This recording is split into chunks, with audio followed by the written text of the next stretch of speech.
Today's special guest is LUCO's concertmaster and orchestra director at the Lakeside School, violinist and conductor, Erica Johansson. Welcome. Hello, everyone. Yeah, thanks for being here. How have you been? Good. It's been a long year, but also I can't believe it's been a year at the same time. Um, I'm back to teaching in person um, with lots of new restrictions in place, and it's a whole new world. No, I've been scrolling through my photos, and it's just amazing how long it's actually been. It just feels like yesterday this all started, and man, I think we've all aged, and we have a new administration. It's been a long time. Are you playing any violin? Mhm. I am playing violin, but in a very different way than I would typically. So, I sort of lost my practicing mojo in April, I would say, right about the time we realized that none of our concerts would happen. And I picked it up here and there in between for, various things like recording Happy Birthday for my father on his 80th birthday. Nice. I did a little recording with my two sons playing as well. So they played piano and bassoon, and I played violin and viola. And I play for my students every day. But as far as performing other things, that's been lacking. So I have a new administrator at my school this year, a new middle school director, and she's actually a former music teacher, a former orchestra teacher, and pianist. And I'm just so overjoyed to be working with her. And Nice. I mean, I've never had an administrator that actually knew what I was doing. It's just nice to know I don't have to explain anything to her. She knows exactly what's happening and why. And we're also planning to play some music together. So I'm looking forward to that. We're gonna try to read through the Beethoven Spring Sonata.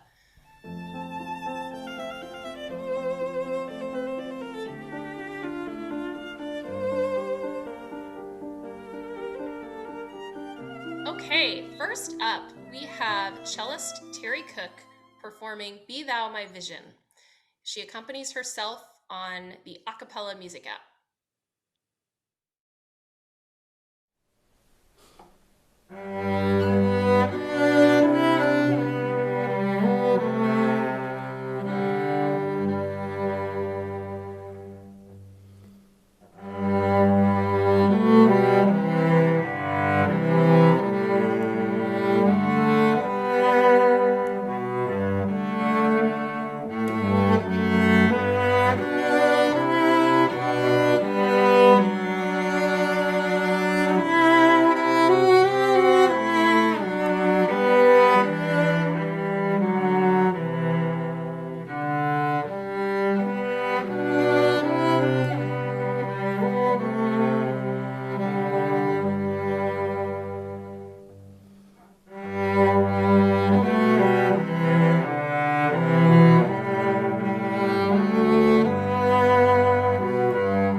Cheers.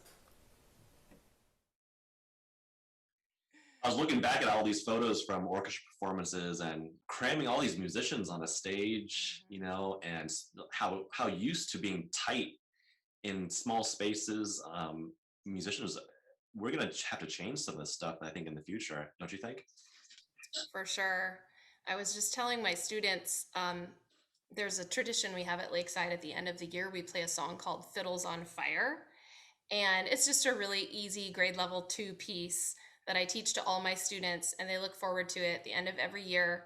The end of the concert, we crowd them all on stage, all of the string players. So, hundreds. And I make them memorize it because they don't have room for stands and they're just all on top of each other. And obviously, we didn't do that last year. but I am gonna try to do it this year online, obviously. So we're gonna Yeah. use the Upbeat music recording program, and they'll all be little squares on the screen.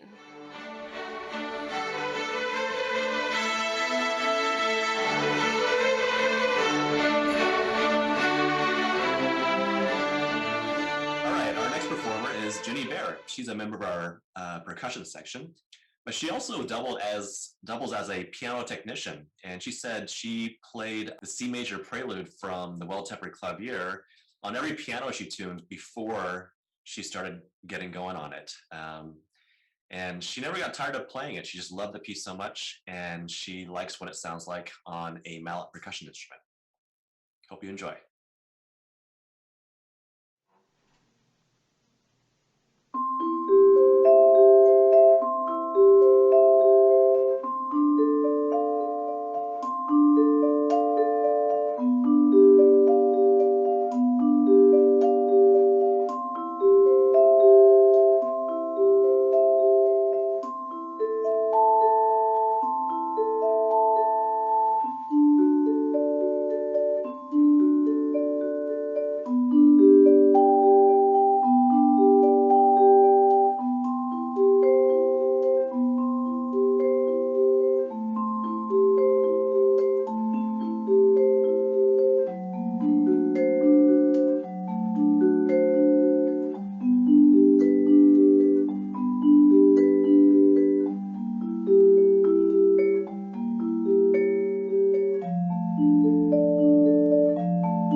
Way Mhm. back when, before pandemic, you were practicing quite a bit to perform Mendelssohn.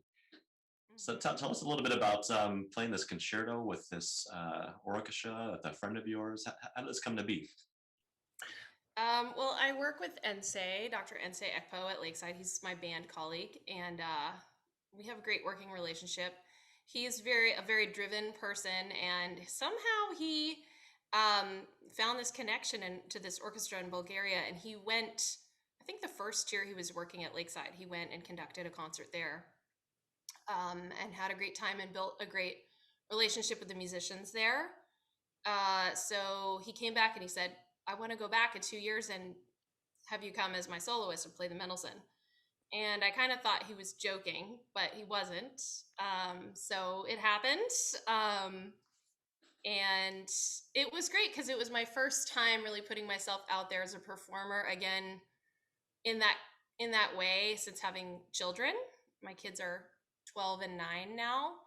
And, there's that period of time when your kids are young where you just can't devote the same amount of time. It was definitely a big leap, and I had to do a lot more practice than I was used to doing at that point.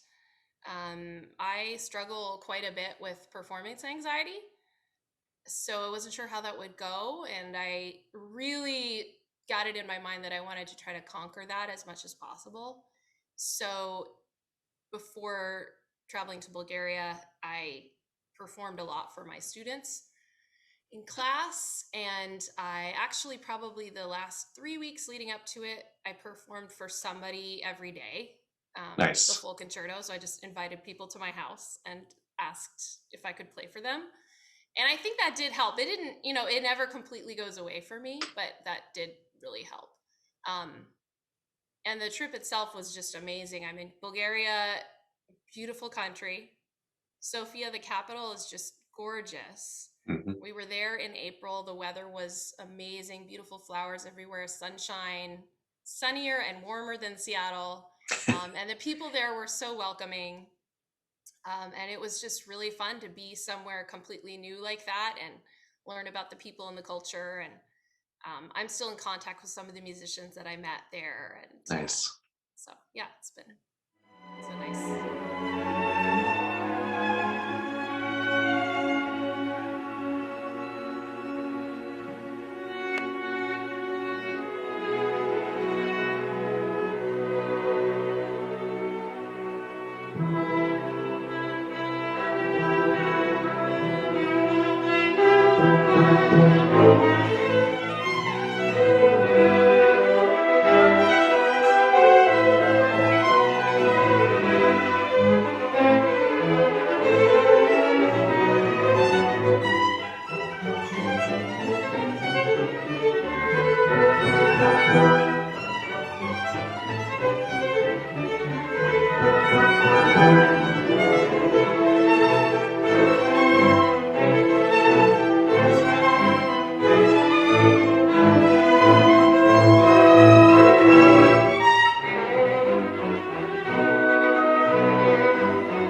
Next up, we have another percussionist, Robert Hennis. But a change of pace. He has a skit for us called The Top 5 Uses for Timpani. Now, for your edification and entertainment, we bring you the top 5 uses for timpani. Number 5, gaming. N42, bingo! Number 4, fine dining. Needs more oregano. Number 3, decontamination.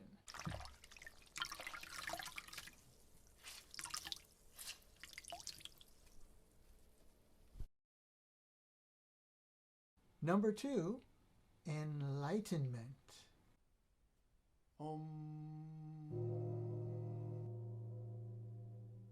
And the number 1 use for timpani, working out. And lift and roll and roll and roll and up and hold. Down gently. Good. Only 3 more drums to go. Oh, and you can also use them to play music.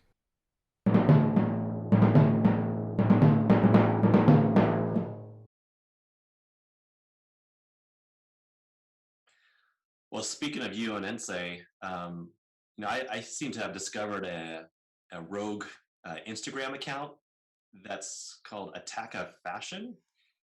Is this something that's is kind of a private thing that your students should know about, or it seems like you guys kind of get dressed up and with some sort of theme every day? Yeah, it's not necessarily something we've advertised to students. However, I think a few students have discovered us. But mainly it's just, some days we're feeling good about our outfits and we want to post a picture. We don't plan it out. Yesterday, we both happened to be wearing leather jackets and it was a sunny day. So we Yeah. hopped outside, took a picture.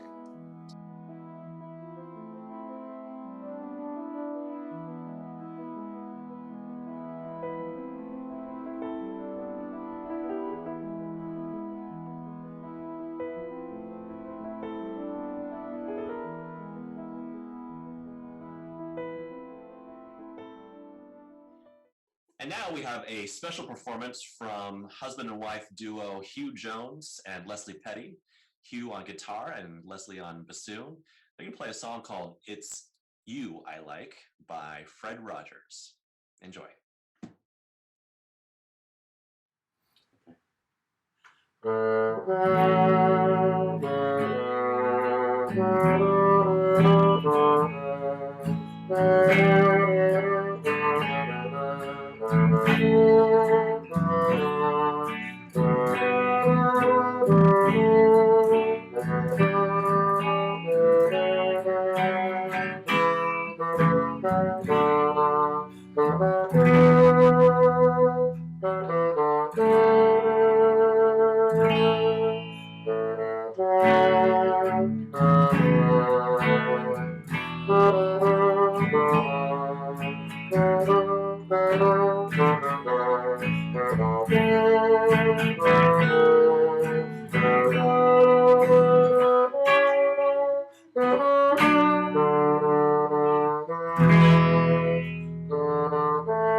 So one of my favorites podcasts I like to listen to is a podcast called Make Me Smart. It includes Kaya Risdal, who does Marketplace on NPR. I just kind of like the way they riff on Make Me Smart. They have a couple different topics, but they always end their podcast with the best thing that they've seen. They have a daily podcast. And so I want to end this segment with you on the best thing you've seen, let's say just this year. And I'm just going to start because I already been thinking about this and I just popped this on you just now. But I am really hopeful and optimistic about orchestras and repertoire. I've been seeing a lot more diversity in repertoire choices. I feel like people were reluctant to do the pieces that were composed 10 years ago, 20 years ago, female composers, composers of color. This has been really, really amazing to see a lot more diversity on the stage. That's the best thing I've seen. Awesome. Well, you put me on the spot, so I'm having trouble thinking through all of the things that I could potentially choose from. But I think what comes to mind for me is sort of more general, just a general feeling that was prevalent at the beginning of the pandemic.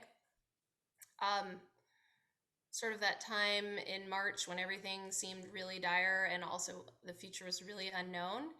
And all of those videos that went viral of people singing in the streets and out of their balconies. Yeah. It really got me. It really tugged my heartstrings. Like that tenor, I think in Italy, who was singing Nessun Dorma. Oh my gosh, that killed me. And then I think a few days later, there was a broadcast out in Milan. And I want to say it was it Bocelli? Mm-hmm. Who sang a public concert. It was just him in front of the cathedral there. And it was just, I was just bawling. So those are the moments that stand out for me. And also, I've just developed an interest and passion, I guess, for opera just in the past couple years. I was never really that interested in that genre. And I don't know what changed, but right before the pandemic, we had actually finally got to a financial place where we could afford season tickets. So we got 2021 season tickets to Seattle Opera. Didn't really pan out, but hopefully some future season.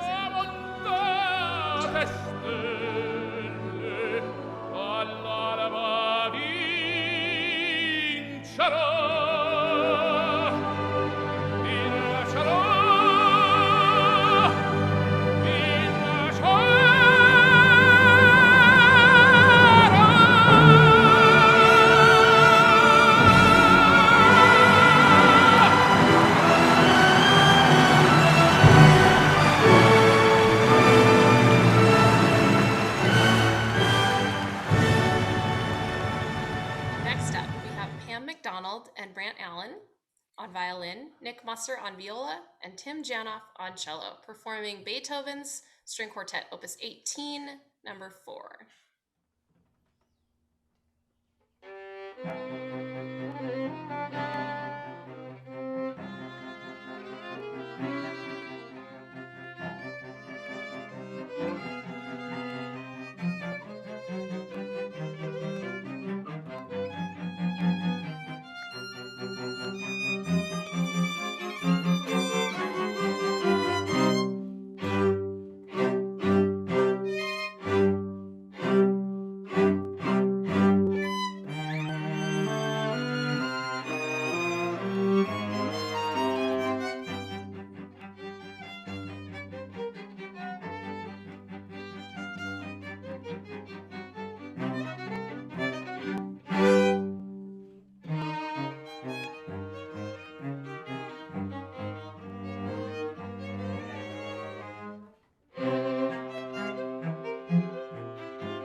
So Erica, we're just talking about how I've been really getting on the piano lately.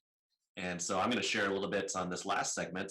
I've been into Christopher O'Reilly. He was the host of From the Top on NPR. And in between takes, he would actually just improvise on the piano, Radiohead.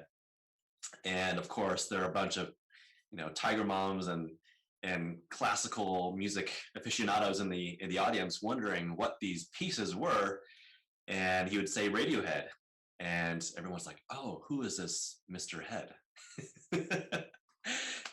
So I actually contacted him and asked him if I can get some of his piano transcriptions for Radiohead, because I just love them so much. And he sells them as PDFs, and so I picked them up. And so today I'm going to play Motion Picture Soundtrack, which is one of the last tracks on, can't remember which CD it was, maybe it was Kid A, but really beautiful, and his rendition's really awesome. So here's Motion Picture Soundtrack by Radiohead on the piano.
Hey, Erica, this has been really fun. Thanks for joining me on this Sound Bites. And I hope you can join me for a future episode. That'd be fun. Thanks for having me. Yeah. Maybe I can interview you sometime. Ooh, yeah, let's do that. I like that.